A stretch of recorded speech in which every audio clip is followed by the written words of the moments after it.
Sons, their nephews can get a job that's paying a decent salary. Meanwhile, our folks are left out, kicked to the curb.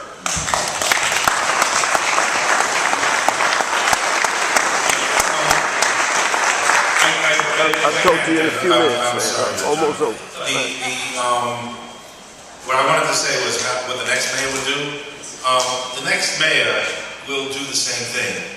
If he is elected in the same way this mayor was elected, if he buys his office, if he's not accountable to you and to me, he will do the same thing.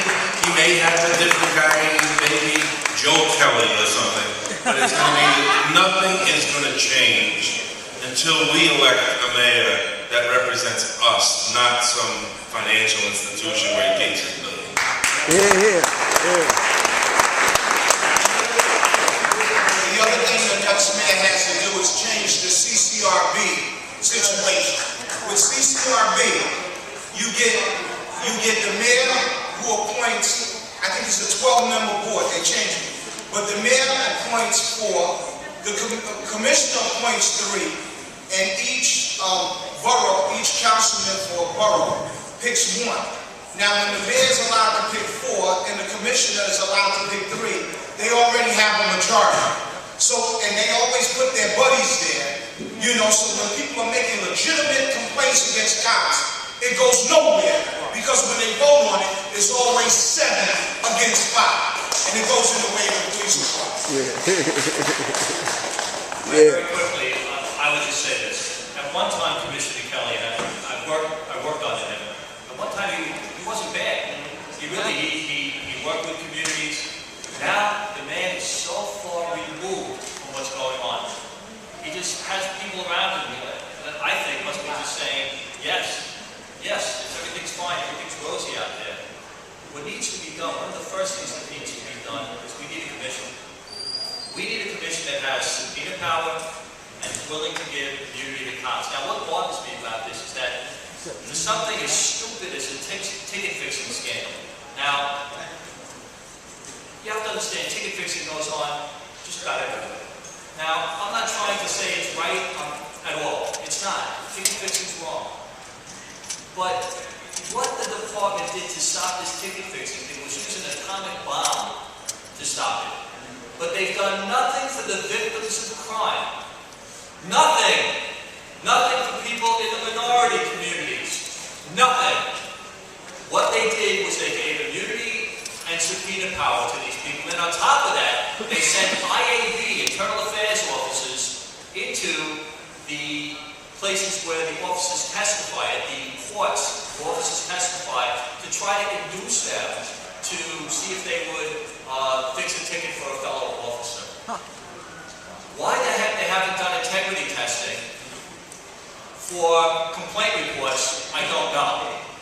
But they do it for something minor, for something minimal. Why not do integrity testing? Why not have an officer from IAB show up and say, hey, I've been raped, and let's see if the report goes through.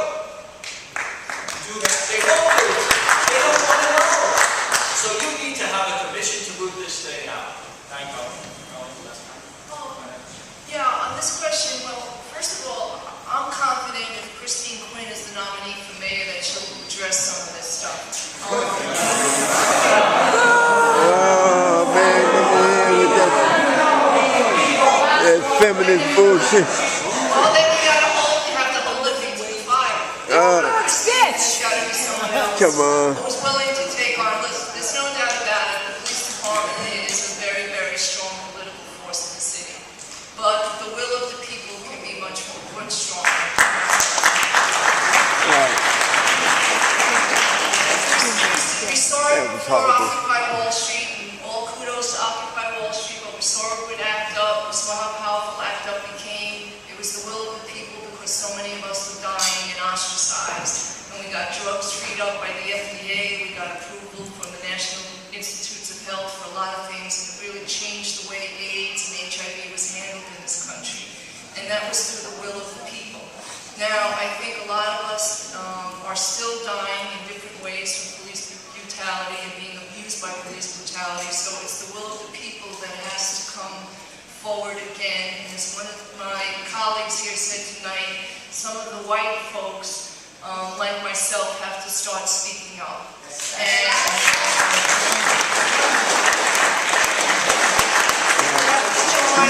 Heal in the breach. People that we live with and the council members that represent us and insist that we don't accept this kind of behavior.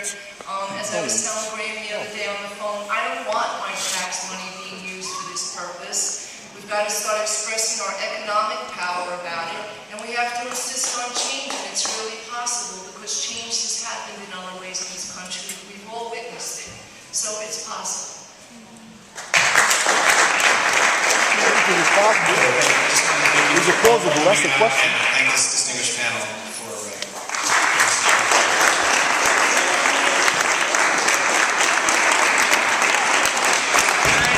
Again, I'm Bob Ganji. I'm from PROP, the Police Reform Organizing Project. This was such a terrifically powerful panel, much stronger and forceful than I think any one of us could have expected. And I think round of applause for the great.